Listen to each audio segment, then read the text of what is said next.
Ano ang masasabi ninyo doon sa House Committee on Justice? How they handled? Si Luistro pa ang chair. Isa pa yan. Dapat mag-resign yan eh. Grabe yan si Luistro. Grabe yan, pro-Martin, pro-BBM.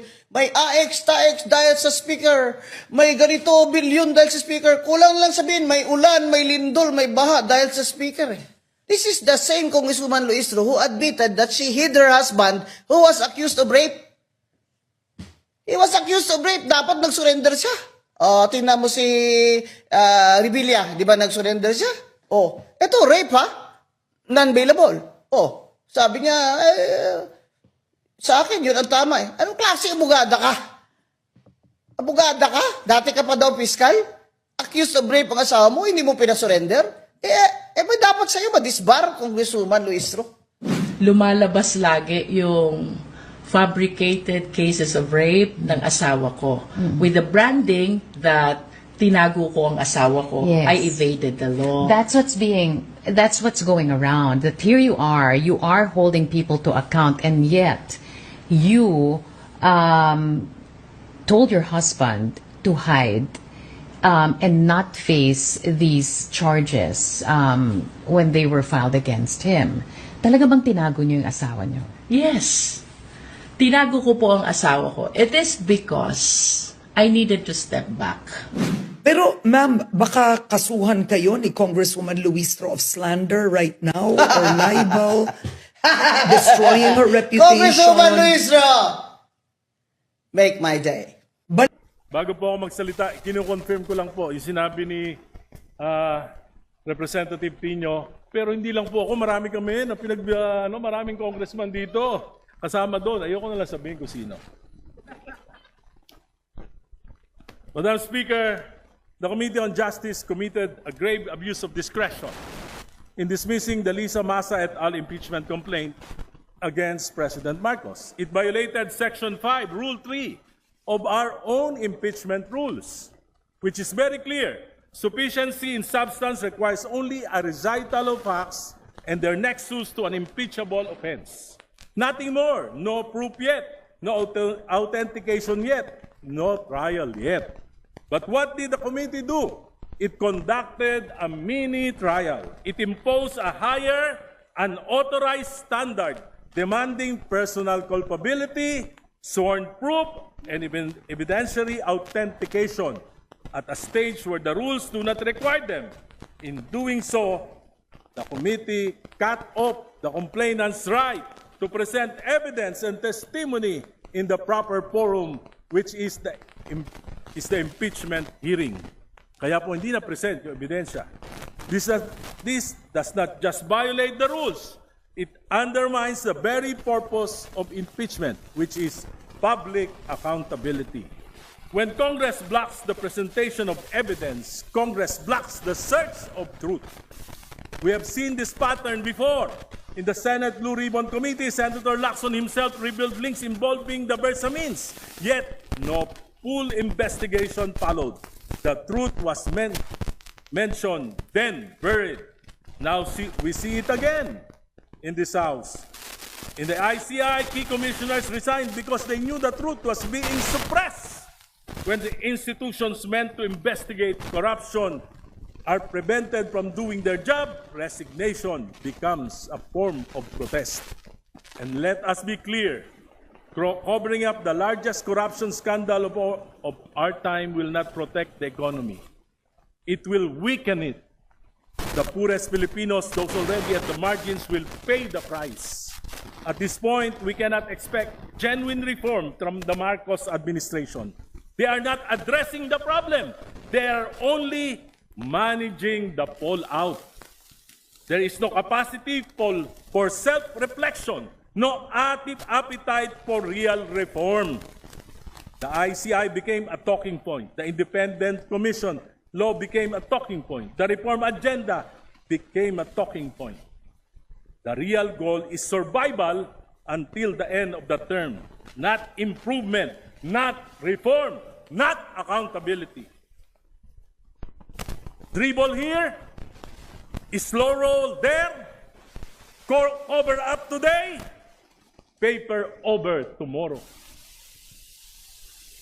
The next 2 years will be directionless, marked by political deal-making to survive at the expense of the people and the economy. As 2028 approaches, the President faces only 3 paths. First, prepare to be prosecuted by his successor. Second, go into exile like his father.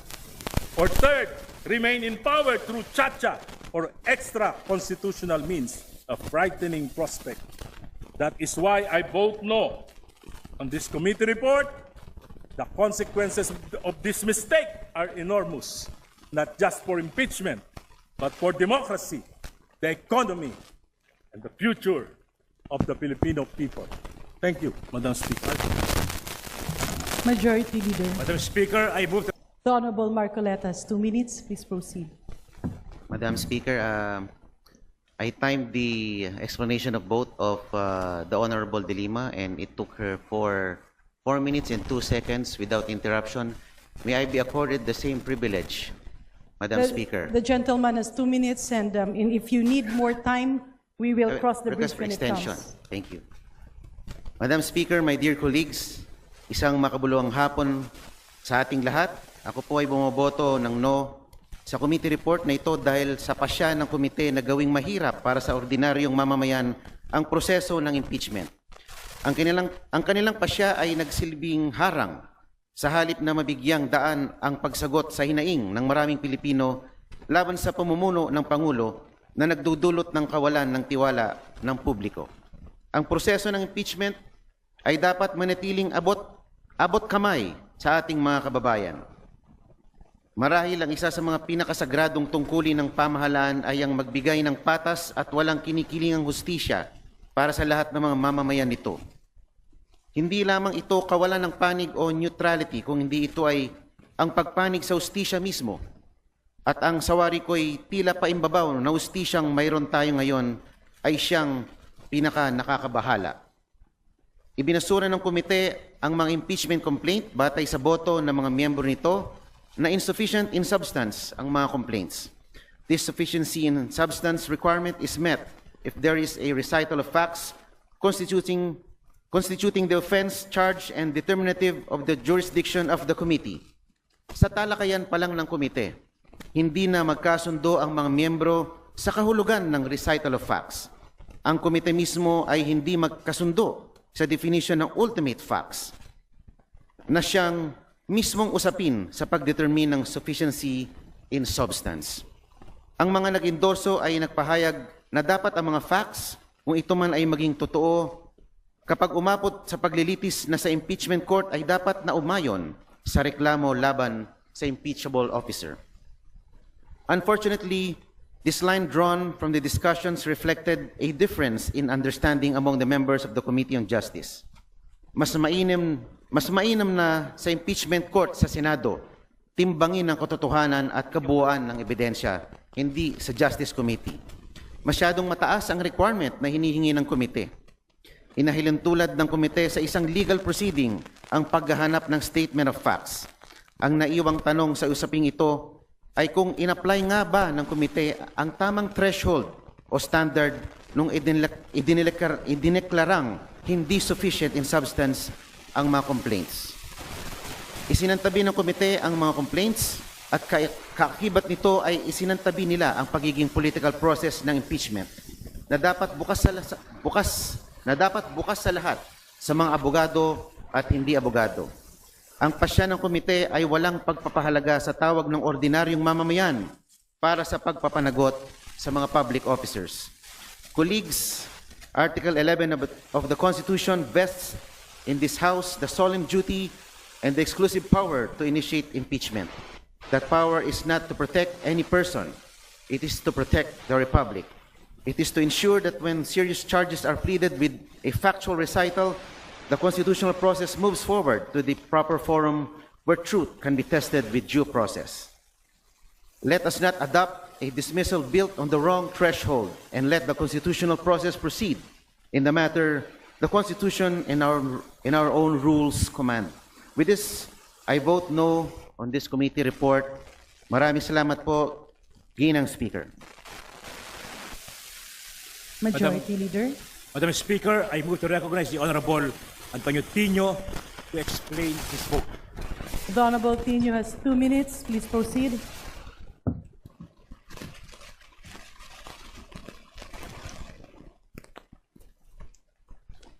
Maraming salamat.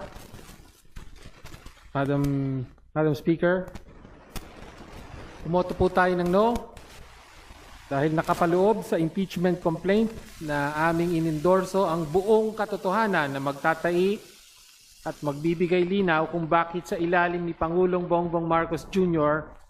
nangyari ang pinakamalaganap, sistematiko at sentralisadong paglimas sa kaban ng bayan sa kasaysayan ng Republika mula nang mapatalsik ang diktador na si Ferdinand Marcos Sr. noong 1986 na naitala sa Guinness Book of World Records dahil sa ill-gotten wealth, following in the footsteps like father, like son. Ngunit hindi lang command responsibility o sin of omission ang kasalanan ng Pangulo. Direktang nag-utos siya ng at least 100 billion na insertion sa 2025 budget at tumanggap ng at least 8 billion na kickback. Saan ginamit ang pera? May bahaging napunta sa personal, ngunit ang kalakhan ginamit para sa eleksyon. Ito ang sekreto sa likod ng pagbaha ng pera sa panahon ng eleksyon. Pera ng taong bayan, ginawang kickback mula sa kontraktor, pinambili ng boto para manalo at umulit ang siklo. Ganyan mismo ang ginawa ni Pangulong Marcos. Ito ang pinakadirekta at masahol na pagtataksil ni Pangulong Marcos sa tiwala ng bayan. Si Pangulong Ferdinand Bongbong Marcos Jr. ang pinakamalaking isda sa flood control corruption scandal. Ginawa niyang command center ng organized plunder ang Malacanang.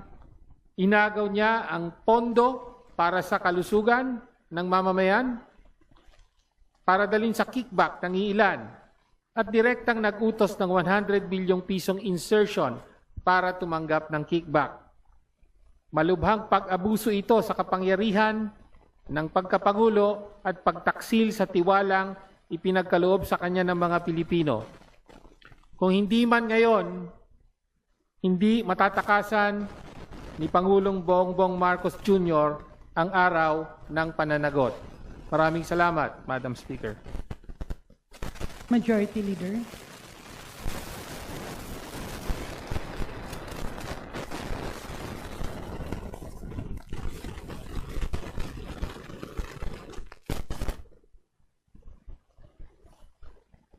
Madam Speaker, in deference to the demise of former House Speaker Jose De Venecia Jr., I move that we adjourn session until tomorrow, February 11 at 3 o'clock in the afternoon. An objection? Hearing none, session is adjourned until 3 o'clock tomorrow, February 11, 2026. Ano ang masasabi ninyo doon sa House Committee on Justice? How they handled? Si Luistro pa ang chair. Isa pa yan. Dapat mag-resign yan eh. Grabe yan si Luistro. Grabe yan, pro-Martin, pro-Vivian. May AX, TAX dahil sa speaker. May ganito, bilyon dahil sa speaker. Kulang lang sabihin, may ulan, may lindol, may baha dahil sa speaker. This is the same Congresswoman Luistro who admitted that she hid her husband who was accused of rape. He was accused of rape. Dapat nag-surrender siya. Tingnan mo si Revilla, di ba nag-surrender siya? Eto, rape ha? Non-bailable.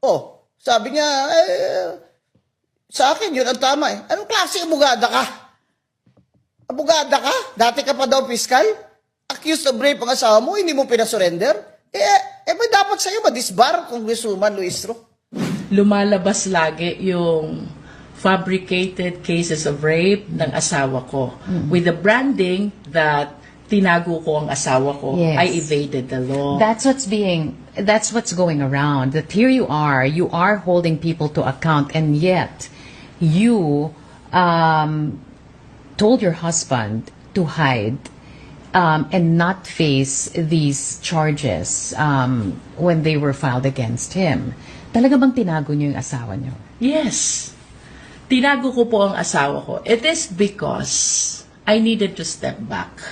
Pero ma'am, baka kasuhan kayo ni Congresswoman Luistro of slander right now or libel, destroying her reputation. Congresswoman Luistro! Make my day. But Bago po ako magsalita, kino-confirm ko lang po yung sinabi ni Representative Tino. Pero hindi lang po ako, marami kami na maraming congressman dito. Kasama doon, ayoko na lang sabihin kung sino.